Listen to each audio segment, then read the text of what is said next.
I realized that some of the things that people overlook and they think are so basic is an operating methodology. We make a quick snap decision, and whomever is coming to us may try to provoke that because they know we want to do it, but we have to make sure we holistically listen first.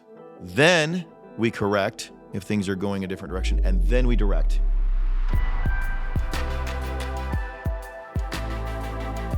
Welcome to ReedFlections, a podcast on life, leadership, and learning. I'm Art Calderon. I am here with Reed Nyffeler. Reed is a husband, a father, a CEO of a growing global franchising security company headquartered here in the heartland of America. Also, a seasoned podcast, a published author. And speaking of seasoned podcasts, Reed, we are over halfway done of season 2.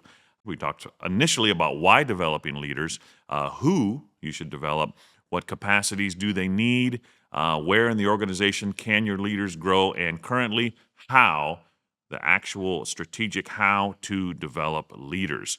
Episodes 20 through 23, we said we talked about demonstrate first, delegate, motivate, and now operate. Now, give us a review, please, of the last several. Give us a top to bottom. What did we talk about? Yeah, so really operate is really around the perform, right? This is where the value is. The value is at the performance, right? Not the other piece. And so, however, we cannot expect good operation as a leader if we didn't demonstrate. And then ultimately that is showing them how to do it properly. And then we can't empower them to operate if we didn't delegate, meaning giving them a specific responsibility they're responsible for. And then thirdly, the motivate, which we talked about last episode. If they are not ready or motivated to do it, they're not going to operate long-term anyways. Right. And so then now we're at where we really want them to be as a leader is operating. We want them to consistently come in, do their responsibilities on a day-to-day basis consistently and at a high level, and that's where we want them to be. But if we have not taken those previous 3 steps on those previous 3 podcasts, we're not going to get there. And so we cannot expect operation without them to step into those pieces each and every piece of the way. So no jumping ahead. No jumping ahead. Say more about the approach you use to help leaders coach effective teams. You talk about go, listen, correct, and direct. Yeah, so again, operation is really where the value is at. And so there's really a cadence there. And sometimes we say, okay, now they got it, and I leave. And I never look back again, right? I mean, we show the proficiency of the task, and then we're running to problems. As leaders, we don't look at the people that are showing up every day, doing the job well every day, and we ignore all the ones that are consistent performers that could still and do need investment. We focus on the either huge wins that we want to be a part of or the big problems that need to be resolved, and more likely it's the problems. But what we don't focus on are those who are consistently operating. And so as a result, I've decided to add a little cadence as a reminder to me, and I naturally go through this, whether it's daily, weekly, monthly, it depends on which role in the organization they are or if they directly report to me. So if they directly report to me, just as a way to operate, I daily check in. It's just a check-in. I follow this pattern if they are someone that reports to someone else, probably on a weekly or monthly basis, a direct report, and they're a little bit further down the organizational structure with which I operate. It might be quarterly or biannually or even annually, depending on their role as a franchisee and otherwise. And so then there's 4 things that I do each and every time that I'm there. The first is I go. And so whether I go to their location, I very rarely host people here unless it's a larger job in my particular office, which is where we film this podcast. And the second and most important skill of a leader is I listen. And I don't just listen to the words they're saying, because as a leader, and this is also a trap, they will tell you what they believe they want you to hear. And so if you don't understand that as a leader, you're going to not get the complete picture or be misinformed. So I listen holistically. And what do I mean by that? And this is a skill. If you don't have it, please develop it. I listen to their words, of course. That's the baseline. Their tonality, their pace, their urgency, and ultimately what they're communicating about. Meaning, who are they talking about? Is it themselves or other people? What are they talking about? A task they have to do or someone else's responsibility? And then ultimately, why are they telling me that information? Does it affect them, or does it affect the organization, or is it something they want to position themselves around? And so then I listen, and then I also look at their body language associated with it. Are they authentic with the way they're communicating that? Are they communicating that in their body language out of their interest or my interest? And I holistically listen. Because if I'm missing any of those pieces, the next step is to get the second stage of understanding. What does that mean? Whomever they communicated about, as I mentioned, or what they communicated about, do I need further investigation, or can I holistically trust them in there? Right? And so let me give an example. if we've ever been to a general practitioner as a doctor and they have their perspective, we're like, this just doesn't add up. Something they're saying that, I don't think it's just a headache, right? Something is wrong. And so we then want to get a second opinion. And now many doctors may refer you to a second opinion. And some may just definitively prescribe. However, there's something inside of us like, this isn't the whole picture. Something is missing, and we need to go see somebody else and get a second opinion. That's essentially what I'm doing as a leader. The information is not complete. They may have said it with some relative level of authority as a doctor. They may have done their cursory investigation, but it doesn't sound complete. I need a second opinion. As a leader, sometimes it's appropriate for us to get that second opinion. And then finally, after we listen, we want to then make sure that we correct. And so as we're listening, we're saying, okay, now I understood the problem because I holistically listen. And I spent a lot of time on the word listen because that's the most important part. Because we can prescribe super quickly without listening. And that's a huge trap for a leader. We make a quick snap decision, and whomever is coming to us may try to provoke that because they know we want to do it, and we're leaders, so we're decisive in many ways. But we have to make sure we holistically listen first. Then we correct if things are going a different direction, and then we direct. So that sounds, I think most leaders would probably agree. Yeah, listening, that's important. That's an important part. But still, there's a lot of leaders out there who may be great vision casters and motivators and strategists and so forth, but they still are not very good listeners. So why is that? Why is it so hard for leaders to learn that? Yeah, because, and I'll use a coaching scenario, just because it's so analogous to life. If we look at and after a game, they are not saying, did you listen to your players? And they're saying, what decision did you make? You saw they fumbled. What direction did you give them? And how did you correct their behaviors? Well, at practice, we're going to cover this and this and this. However, what they don't understand as the general public in there is they know and they've listened to their players of what plays they're capable of running and what they run best. And they have a tight window. I'll give an example. So you have a starting quarterback, right? And you work all throughout the week at practice and you run a series of plays. However, what people don't realize is their backup quarterback usually has a small subset of those plays. So what they're going to challenge the coach to say after the game is saying, why didn't you run this play? And now what he's not going to do is say, heck, that player doesn't even know that play because he only practiced for one day and my starter got hurt. Yeah. The public doesn't want to hear that. Instead, he says, I ran the play that I thought would work best. What he's inherently saying is I know my player. I know that I also had a backup tackle. I know my running back was limping, and I know they stopped the run for the last 7 plays. So now I've really shrunk that down to available plays, and this is the one I actually called, and we're judged as leaders on that direction and that correction. But what we're not judged on is the listening that happened before that. He's standing in the huddle. He's on the sidelines. He's looking around their eyes, and he knows at that timeout what will or will not work because he knows his players. That's where the listening was. And he's listening all week. He's listening to the tapes he's watching of the scout team, and he's watching the plays that are being ran on the field, and he's listening all week so that when the game is on the line, he can direct and correct. And we as leaders need to be listening all week so that when the big decision comes, we understand the capabilities and abilities of our team. That's why I spent the most amount of time on it. However, as a leader, we're not judged on our listening. Back to my point. That's why it's such a trap for leaders. They're judged on their decision. So they focus on making the decision and making a better decision, not the listening that preceded the decision. And so we don't get a claim for listening. We get a claim for our decision as much as we get admonished for our decisions, not the listening. And so that's why I think it's a huge trap for leaders to overlook. Now, I heard you mention a couple times correction and direction. Correct and direct. That can come off sometimes as harsh, right? Because sometimes it is harsh. Sometimes it's tough news you got to bring. But ultimately, you want the listener to be better because of that, right? You want them to develop and to be better at whatever it is. So how do you balance that? How do you make sure that you're building up with that direction and correction? So I think leaders naturally have a default. They either correct or they direct. What I am saying is they need to do both, and here's the reason why. So if I merely correct, and I would say, don't eat dessert for lunch. Then you're like, I got to avoid dessert. Or you disagree with it. Or you have to think about, what do I do instead of dessert? I'm still hungry. What do I put in there? And so I'm just correcting that. Or if I say direct, eat dessert.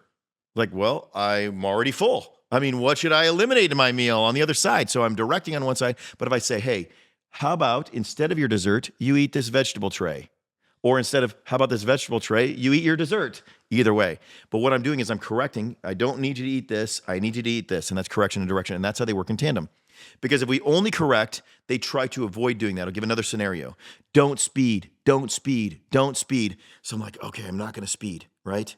And then I hit the car in front of me because I forgot to brake. I wasn't speeding, but I didn't hit the brake, right? And so we then say, okay, pay attention instead of speeding to the circumstances around you so that you're not getting in an accident, right? Because if we say don't do something, naturally in our minds, we're avoiding doing that task and it becomes prevailing. At the same time, is what do we replace that gap with? If I'm not doing this, what should I otherwise do? And candidly, this is a principle that I first understood with how Jesus communicated. If you're doing the task as a leader that I've assigned to you, you're less likely to make the mistake, right? If your idle time is filled, you won't fill it with things that are not going to be helping us make progress, right? And so there's all sorts of leadership scenarios or examples that they would show that ultimately, if you add things to their time, progress is made, versus if you only tell them not to do something, they're not going to do that. So it's correction and direction have to work in tandem. You have to say, change this behavior and do this instead. And then you're rebuilding their training and mindset around that versus one versus the other. So nature abhors a vacuum. You can't just take something away. Don't do this and not have something to fill it. You want to put something proactive. Don't do this. Instead, focus on this. Do this part. Yeah, and in a simple, basic example, let's just make this super tangible, right? I mean, so, I'm not a fan of pets at all. I've heard. Might be an understatement. But one thing I've learned is that if they're chewing on the couch, so I can say, don't chew on the couch. Now I can give them a bone, right? That's direction. I'd say, you're going to chew. Obviously, if I just say don't on the couch, they're going to find something else to chew, and it might be the chair. They're going to choose something else. Could be earbuds. It could be a book. It could be, do you want me to continue all the things they've chewed at our house? Chewing on the bone. And we've corrected, and then we've directed. Here's what you can chew on. And that's a tangible example of correction, then direction. If we just go to the pet and say, don't do that, then they don't know what to do. In the most basic element, they cannot operate and function in an environment because they haven't been directed. Now, talk a little bit about a leader you have witnessed in your career that learned how to operate in this way. Maybe didn't know initially, but learned either through you or through someone else, and now they're effectively leading others. Yeah, and I wouldn't necessarily say that I witnessed this directly, but over time I've watched clearly, and I can see the impact of this person that operated, and it's John Wooden. And for those that don't know, John Wooden was probably the most iconic college coach for UCLA throughout the 70s and 80s, early 80s, late 70s, and had some of the most prolific basketball players that were ever there. And, he was a below average, really, or maybe an average basketball player of his time. And then, he started as a coach, but what he really learned, and it's even today, all your coaching philosophy and even many leadership philosophies are based on the basic principles he established as a leader and coach that created consistency. He really understood how to operate a successful team consistently. And, if you go back and look at some of the techniques, they're very rudimentary and basic, but they're highly repetitive, and he gave them the purpose of why. And I'll give a basic one that I've read before. He taught them how to tie their shoes and put their socks on and tie their shoes. And they would like, come on, coach, we know how to do that. And, you'd say, well, that's kind of micromanaging. However, back then, they didn't have the Nike Air. They were, they didn't have them. And so they would get a ton of blisters. And he knew that his players would not play well with blisters, their feet hurting, they'd limp. That at the end of the game, it'd start hurting them and they couldn't play. The shoes were just, not as comfortable as they are now. And you would get blisters breaking in shoes all the time. And their socks were not the same they have now. So he taught them at the beginning. He said, hey, I know that over games, when we play a lot of games and you build up your blisters and they're going to be there and you're running all over the place, you're going to change your athletic style. And this is a super basic thing. So every first practice of the year, he taught them how to put on their shoes. And he made sure they all did that. Why? Because each year he had new team members. And the seniors would show the juniors how to do it. And so he just had a system of operating. And they knew that, why is coach showing me how to tie my shoes? I'm now a college athlete. I think I know how to put on my shoes. My mom taught me that. I tied my shoes, coach. I know what to do. But what he was clear about doing is the why to operate. Now, clearly, that technique may not be as relevant now, but I think he really had a fundamental. That's just an example. He had the most organized practices that he operated. He was able to do that. And if you look at the coaching tree that was impacted and the players that were impacted through the way that he successfully operated, it's prolific in not only basketball, but other sports. He really understood how to operate a practice that led to very consistent success on the basketball court, and then it led to performance, and that ultimately impacted the sport to the sport it is today. And I don't think it would be the same had he not learned how to operate. And to me, that's inspirational because I realize that some of the things that people overlook and they think are so basic is an operating methodology. It wasn't a matter of teaching them how to tie their shoes. It's a matter of avoiding downstream problems. That's how he's operating. And he knew that, blisters were going to be a downstream problem for his team, that there would be a day when he didn't want the blisters to be there, that a player was limping or couldn't play or whatever the case might be because his feet were uncomfortable and he wouldn't, the game would be on the line. And if you overlook those details, they will catch up to you later. And so that was an operating methodology he had, is to listen broadly and widely. His team was complaining, this is before athletic trainers and everything else, about ailments that he otherwise could resolve for. And so he taught them how to do that. And that was a way of operating that just continually expanded. And that's, again, to me, to say, hey, there's nothing that is too small to overlook that can otherwise impact you in a big way later. Well, that brings us to the end of episode 23, Operate. Thank you very much, Reed, for sharing with us, sharing your knowledge and your experience. Thank you, listeners. We appreciate you tuning in to us. We're going to come up on episode 24 through 28. That's our next section, our final series of episodes for season 2, Creating Leadership That Lasts. In the meantime, I'm Art Calderon. Stay purposeful. For those of you that are leaders, you want to get to the point of operation. We want to have an organization that operates in our absence and ultimately over time can be successful. However, we need to first start by demonstrating, showing them what to do. Second, we need to ultimately help them understand how to delegate. We delegate to them, empower them to do it. Then we motivate. We keep that going. But ultimately, we want to get to the point of operating. And that operating is a pattern of behavior. It's habitual, right? It's something that we're doing consistently, and then we're inspecting what we expect, and we hopefully help them build that going forward. So go and look at your processes. How do you check in on them? How do you consistently see that behavior being modeled and then ultimately drive that forward? Because a leader does not make progress if they cannot get the organization to operate effectively and efficiently long term. So look into yourself as a leader and say, how am I going to help the organization operate consistently from here? As you do that, you will begin to see the progress that you desire.